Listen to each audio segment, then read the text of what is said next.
Hey, what's going on, everyone? Nick Intgroen here, head instructor at Valor Martial Arts right here in Kalamazoo, Michigan, and a member of the USA National Karate Team for the past 17 years.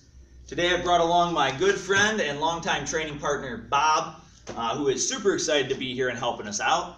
Okay, we're going to go over the basic jab or Kizame Tzuki as to how we're going to do this in free sparring. And we're not going to touch on real-world karate, because real-world karate is done on, at least with the mindset that I'm doing against an enemy, where sparring I'm doing against a training partner. Enemy I want to get rid of now, training partner I want to keep around for a long time. Okay, so these jabs are going to be for a training partner. We can easily transition our jab from sparring to a real-world situation very quickly, okay, but we're just not going to cover that right now. Okay, we're not going to go over your guard. We're not going to go over much of anything other than the jab itself. We can work on footwork, we can work on a guard, we can work on your stance and everything in future videos. But also keep in mind, this video is not, or none of my videos are here to teach you karate. If you have not done karate, please find somewhere that is a reputable, well-established instructor who is passionate and has high expectations. His or her expectations of you should be higher than yours of yourself. Okay, so if they're just saying, hey, good job, that's good enough, really it's not a beneficial place to be. Okay, look for a place that pushes you higher and always looking to reach you higher than you are right now. Okay, so with that being said, we'll go right into the jab. The jab is going to go from your guard. Again, we're not going to talk about the guard, but your guard essentially is going to be where your hands are now. Okay, so if they're down here, if they're up here, if they're back here, wherever they are, you're going to throw your technique straight to the target. I'm not going to pull this hand back and give you all of this. I'm not going to pull this hand back and let you see my motion. I'm going to go straight forward this way. Okay, the hand needs to go. I don't want to move my body and then throw my jab. You're going to see that coming from way too far away. Okay, it's what we call a telegraph. Okay, in a lot of training, we'll call it a telegraph when we do something that shows the other person. It's like me writing a note and saying, hey, I'm going to throw this technique. Please block me and counter me to teach me to do this differently.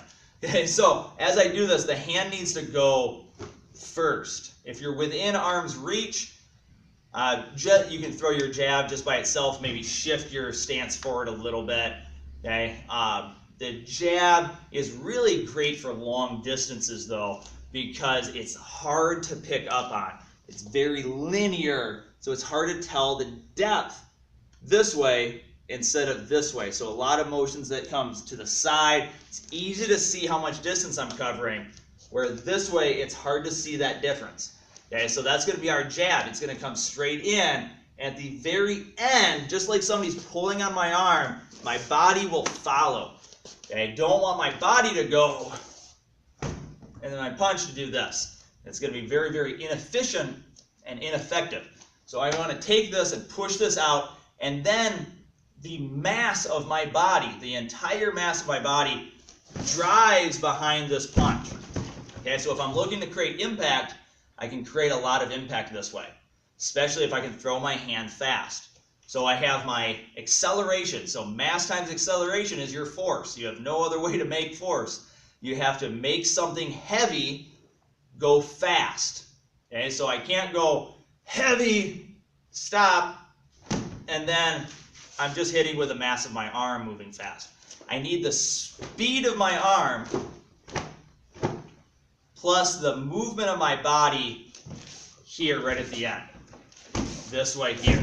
Okay, so as I'm going, whatever technique it is, I want to throw the technique out, and then my body is going to follow afterwards. So again, I'm not talking about the stances right now, which is why I'm standing. So I don't want you to look at footwork or work on shifting. Just the upper body itself.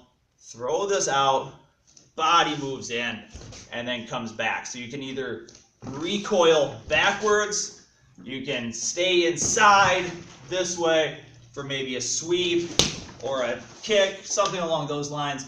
But in general, one, and we touch and pull back. Okay, from here, might take them down. We might split off to the side. Okay, but in and then back. Our hand goes in, our body follows, and then we recover in the way that's going to benefit our follow-up technique. Okay, so I might one here and then go here, just depending on what you prefer to do. Okay, now with this all in mind, utilize this in different movement. Try to play around with it, but really work on not pulling this hand back. It's going to be really, really ineffective, and it'll slow it down a lot if you pull this hand back too much. So with that being said, if you have questions, comments, anything, toss them in the comment section down below. I hope this video was a little bit helpful, brought up a couple points for you. If you have any video requests, anything you'd like to see a video on, I'd be more than happy to look into doing anything for you. Okay. Other than that, if you found this useful, like it, give us a thumbs up, subscribe to our page, and check out our other videos. But share it with all your friends, share it with students if you're an instructor, share it with your instructors if you're a student, and until then, just keep up your training. Make sure you're training at a place that is actually going to be helping you, not just trying to get an online black belt. Okay, don't just watch a lot of videos and read a lot of books and hope that you're going to be an expert at it. Really do your work, put in the effort, find a place, and get some training done. Other than that, thank you so much for watching. Enjoy your training and have an awesome day.